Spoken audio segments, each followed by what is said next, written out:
We keep it tight, real ting. Brain stay fertile, ovulating, conceiving. Yeah, I was going to ask you a question. Okay, you had this discussion already on a podcast that we did. Then you went and wrote an article for Pompasette magazine, Big Up 20, Pompasette magazine, about comparing the tragedy in Ferguson and Trayvon Martin to that of our own tragedy in Barbados at Kobe Maloney. We had a discussion prior to writing the article, but I know that for some people, a lot of people they had a lot of mixed reaction to the article. I think because, personally, you said some things that were a bit of a harsh truth that a lot of people didn't really want to accept. I thought they wrote it pretty tamely, actually. I thought so too. Like what? I think like when you said that, okay, we as a society, as a 95, I think it's 95 or 90%, 95% black population in Barbados would relate more to Trayvon and Mike Brown and Eric Garner more than we would to our Rastafarian, because you both come from oppressed backgrounds. So now we're seeing that there are white cops against a black child as opposed to a black cop against more than just being black, but a Rastafarian young man. And a lot of people had. No, I mean, go ahead. Like I said, it's easy to identify. It's easier to identify with Trayvon and Mike Brown specifically because one, it is outside of Barbados, so it's easy to watch and assess that. I agree with that one. With a certain level of comfort. I agree with that. Because it's external. Two, the lines are already relatively clearly drawn in those cases. It is police abuse and it is the racial white on black divide. So there's that. So it makes it easy to watch. Right. And while and racism in Barbados is not that white black racism is not so heavily defined in our culture. So we can be comfortable saying those things here and watching. Even though now in the States they had hashtag Black Lives Matter, but now they're trying to graduate into hashtag All Lives Matter. Well, that's only in some circles. Right. Can you use that in Barbados? Can I say Rasta Lives Matter? You could, but I mean, using social networks in Barbados is tricky. It is. I still have my feeling on that. I don't want us to keep repeating because we did this a podcast ago. But I still have the belief that the United States media is a very powerful tool. And our media does not do the same type or extensive job as the American media. So it's like their media, their judicial systems are also a part of their entertainment media. So they were able to glorify these cases and to make it as a spectacle and a show. So while we're having news coverage around the clock in CNN, Al Jazeera, MSNBC, Fox News, where around the clock we keep getting news being thrown at us all the time. We can watch it any second of the day. We don't really have that in Barbados. As a matter of fact, sometimes when I was doing research for the Brightest read, a lot of the articles in the newspaper about around the Maloney case were contradicting themselves. I mean, you read one for the Nation on one particular day, a few weeks later, it contradicted what happened weeks before. Same thing if it would have been in the Advocate or whatnot. Contradictions is immediate. That's beside the point. You mean like all those things? Actually, the most debate from what I wrote in Pompasette is actually in the last and shortest paragraph when I actually just bring it home, not just looking at it as a media or words versus how our media works, how we interact with Right, media right, versus right. our media. Is it the bringing it home part, like, and right? So, well, we can look at Trayvon and Michael and connect with them and be more open in criticism about how they're treated. It's hard to do that with Kobe because then we have to look at ourselves and say these things now about us. And admit certain things about ourselves. And not just about ourselves, but literally ourselves. Like people we know. The Barbados is small enough that somebody knows. If you don't know one of the policemen that was involved in the case, you know somebody that knows the policeman. Right. So the circle is that small, but even if you know the police, you know, like we know Kobe's mom, we know Kobe's brother. You understand? So everybody's connected to the case. The case is very small enough that you're that connected to it, and then you have to sit back now and ask yourself why. When asking yourself why do we approach it so differently, you have to realize that we do a lot of shit too. We just. But we don't. I think alright because like yesterday when I was when my cousin she was doing my hair,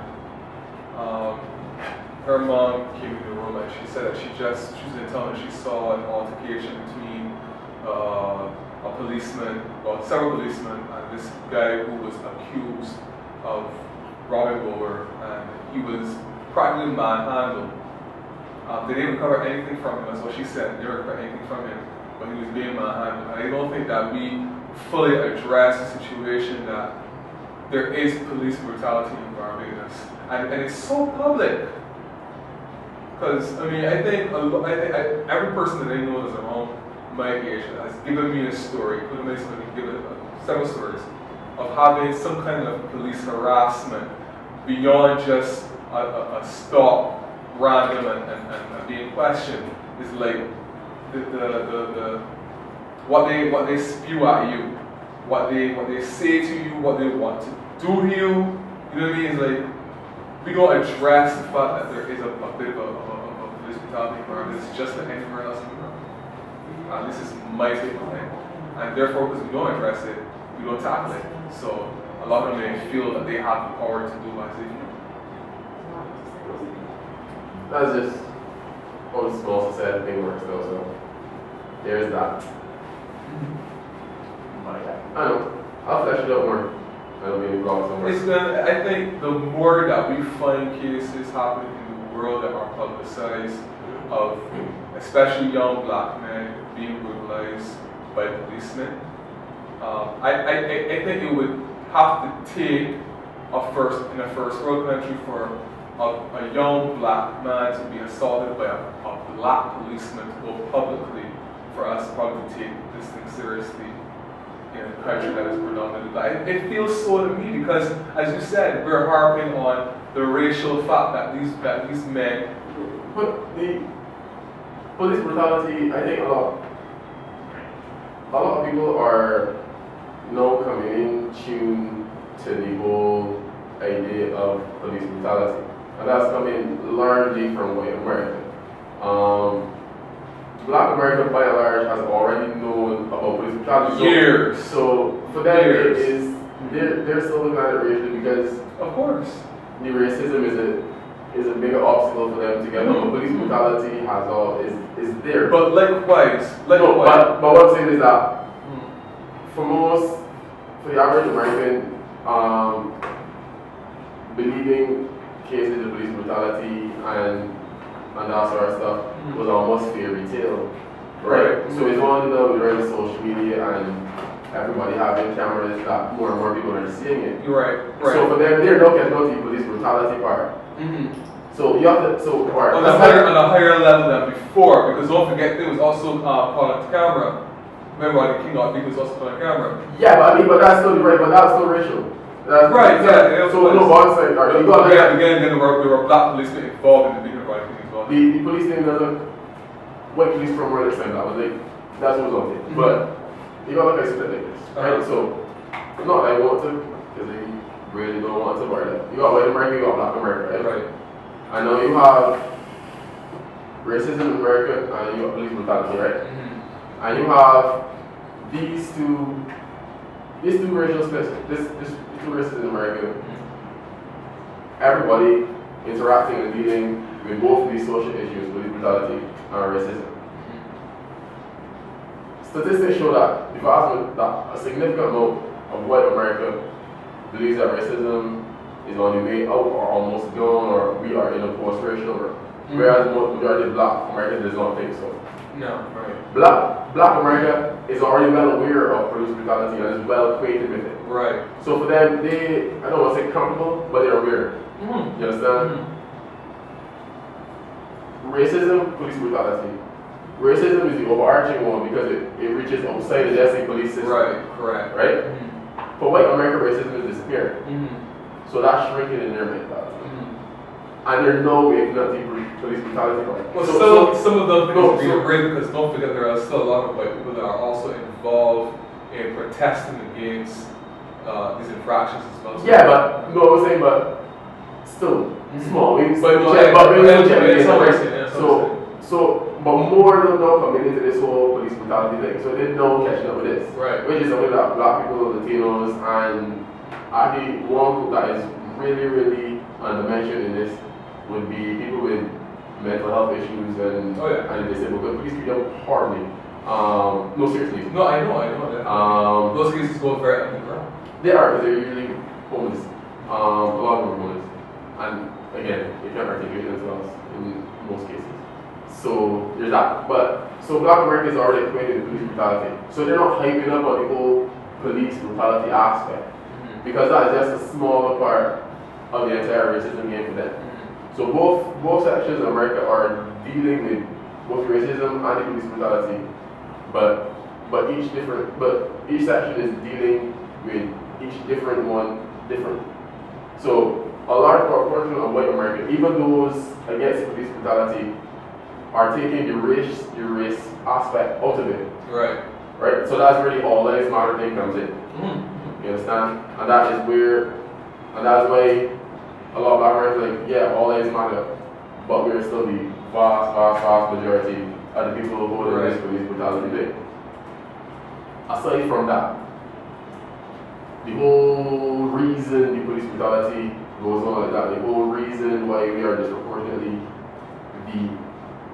the ones in the police altercations to begin with is this problem, which is the racism problem. Mm-hmm. So, well, yes, all lives matter. Mm-hmm. And police brutality is a big thing. Mm-hmm. We're trying to deal with this here. Because when we start to get rid of this and normalize and get that out, right, this automatically comes down. Mm-hmm.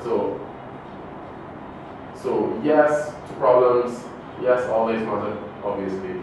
But the lives are being targeted, the lives are being questioned, the lives are being conversation. It just happens to be black lives. You didn't put them on? Actually, I watched last podcast. We got other sponsors, it's not just the so we get sponsored by Artemis Arts and Verbal Abuse Tees. Yes. We didn't put them on because, well, it was kind of like a hard time getting to people that gave us the shirts. And these shirts are at the Good Life, but they're not our size. So speak for himself. This is my size. Okay, yeah, because he's small and big. I'm not small. I am average size. See, look at this. This is awesome. Look at that. Running circles of power. And attention, let's band. So yeah, so like big up Jessica for Artemis, and big up Julian. He's also not included. Who says that was included? Another boy. Yeah, big up Julian Mosley from Verbal Abuse Tees. So if y'all like, for real, like if you do shirts and you listen to podcasts and you want me to market your product, you want to shoot shirts and market it, just know that my size is large and extra large. Is they small to extra small? Oh my god, small baby, it's still 6'5", you know. We're both the same height, but for some reason you wear extremely tiny shirts. I don't wear extremely tiny shirts. I wear shirts that fit me. We about fling is the future. We all in the present. We're bringing up your future if you're doing like we present.